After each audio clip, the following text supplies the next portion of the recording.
Hi everyone, my name's Kashish. Welcome back to Just a Little Beyond the Headlines. Here we don't regurgitate the day's biggest stories. I mean, you could get them anywhere. Instead, we take the major headlines floating around the internet and serve them with one extra insight you won't catch just from reading the headline. That's what makes this show Just a Little Beyond the Headline. We keep it simple here with the EIC format. E for economy, I for industry, and C for company. So whether it's a big picture macro trend or the latest corporate checkup, you could get all of it in one place. Let's start. First, we have economy. In the first news, I have something about RBI's statements. The RBI's latest State of the Economy report says India's economic momentum is picking up, driven by high-frequency indicators like vehicle sales, air traffic, and GST e-way bills. What does it mean? It means there are more cars on the road, more people are flying, and more stuff is being shipped around. All of these are signs of growth. And you know what's even better? Rural demand is actually very strong. Urban demand is also improving, and inflation just hit a 5-month low. You know what's a cherry on the top? With February's repo rate cut, borrowing may soon become even cheaper. But there's a twist here. You see, a strong US dollar compared to the rupee is making investors very nervous, and they're pulling money out of India. Also, global trade uncertainty and slowing world economy could play a spoilsport in India's recovery. So things look good for now, but we have to keep an eye on global turbulence. For the next news, Qatar just made a big announcement. It's pouring in $10 billion in India for infrastructure, tech, manufacturing, food security, and logistics. That's on top of past investment that the country has made in things like $1 billion investment in Reliance Retail, a stake in Adani Green, and deals in real estate and healthcare. Now, why are we talking about Qatar? Well, it's slowly becoming a major player in the world politics. It currently controls 40% of India's LNG imports and has a $526 billion sovereign wealth fund and plays a power broker in West Asia. With wars, supply shocks, and capital flight hitting global markets, India is logging in on stable partners. Qatar is one of them.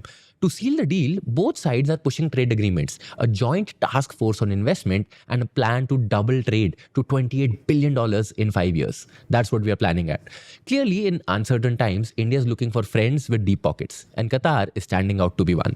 For the final economic story is about India's new trade superhighway. The Economic Times just reported that India-Russia trade through the INSTC doubled in the last year. Now, INSTC stands for the International North-South Transport Corridor.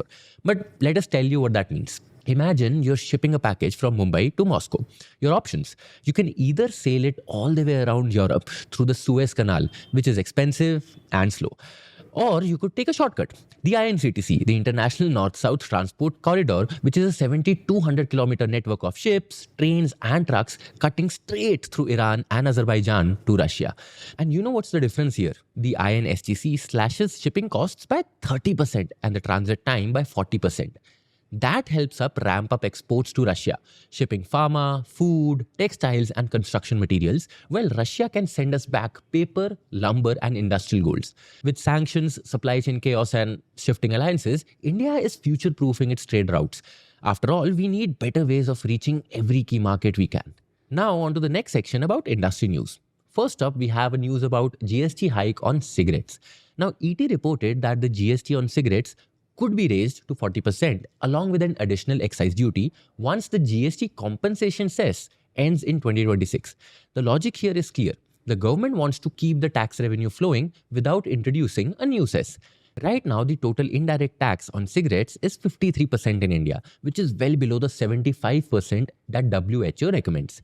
A tax hike might seem like a bad news for cigarette makers, and the stock market actually reacted today. ITC, VST Industries, and Godfrey Phillips all fell by roughly 4%. But here's the catch. Nothing here is confirmed yet. Even if GST does rise, overall tax incidence may remain more or less the same since this increase will be offset by the compensation cess that is going to end in 2026. Moreover, since cigarettes are an addictive consumer product, demand might barely take a hit. In short, big tobacco isn't panicking just yet, but stock market investors are playing their own games. Next up is about IRDAI introducing ASBA for insurance. Have you guys ever bought or renewed an insurance policy, paid the premium first, and then realized that your policy wasn't actually issued yet? Yeah, same here. I also learned about this very recently when I renewed my own policy. Insurers first take your money, assess your risk, and only then decide whether or not to issue you guys a policy. Now, according to Insurance Regulatory and Development Authority of India, that's IRDAI norms, premium is required to be paid only after the insurer communicates the decision of acceptance of proposal to the customer. Now, IRDAI is bringing ASBA, which is application supported by blocked amount. This is a system that works just like an IPO application. When you apply for an IPO, your money is blocked but not deducted. If you get the allotment, the funds are debited. If not, they stay in your account. With Bima ASBA, insurers can't touch your money until they actually issue you a policy. It's a win for policyholders here, if you see, because now your money stays safe until the insurer makes up its mind.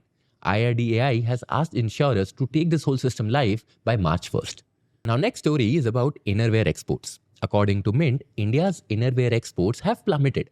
Men's and boys' garments fell by 24%, women slipped by 20%, and the support garments like bras took a 35% hit between FY22 and FY24. Now, what's the reason for that? Mint cites rising Chinese raw material costs, which have surged anywhere between 20 to 30% for cotton yarn, spandex, and synthetic fibers. Now, here's the thing. Economics is never simple. While costlier inputs are a part of the story, consumer demand plays a role too. The Men's Underwear Index, that's MUI, is a classic recession indicator which suggests that lower sales of innerwear often signal weak spending power. Maybe global demand has been sliding since 2022, making exports fall naturally. Of course, I'm just hypothesizing, but so is Mint.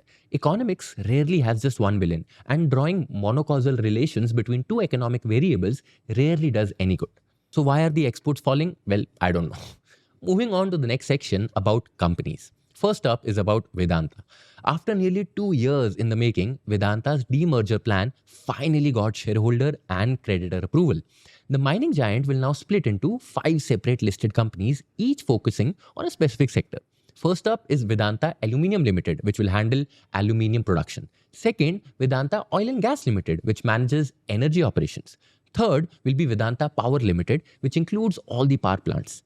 Fourth is Vedanta Iron and Steel Limited, which will be focusing on ferrous materials. And finally, Vedanta Limited itself, which will retain their zinc business, base metals business, and newer ventures into semiconductors. What's the goal here? Unlocking value. Because Vedanta Limited has housed multiple assets in a very complex company structures. This will make it easier to attract investors for each business separately, especially for newer and riskier bets like the semiconductors. This restructuring was first announced in 2023, but only now is it getting the green signal. Now all eyes are on how each spin-off performs in its own lane with independent capital structures.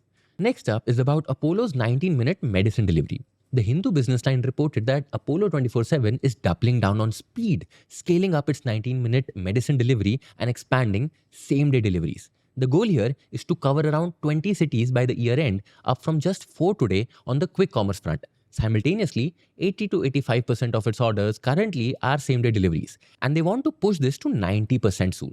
But they're not alone. Competitors are also moving fast here. For example, Blinkit isn't just delivering medicines, it's even piloting a 10-minute ambulance service.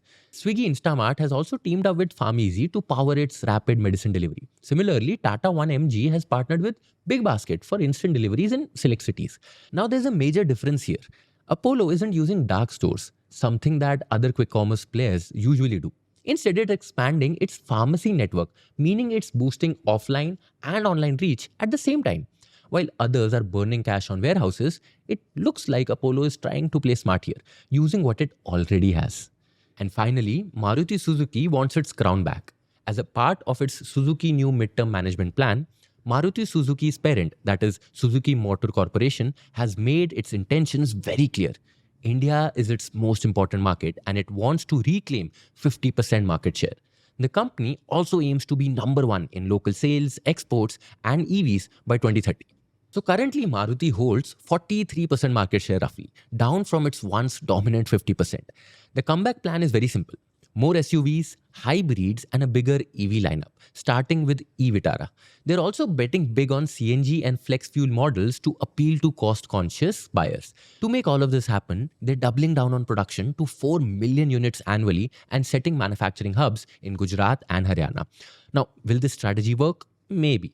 But Tatas and Mahindras are already leading in EVs, and Maruti has a serious battle ahead. And that's it for today. We hope you enjoyed it. I'll see you in the next one.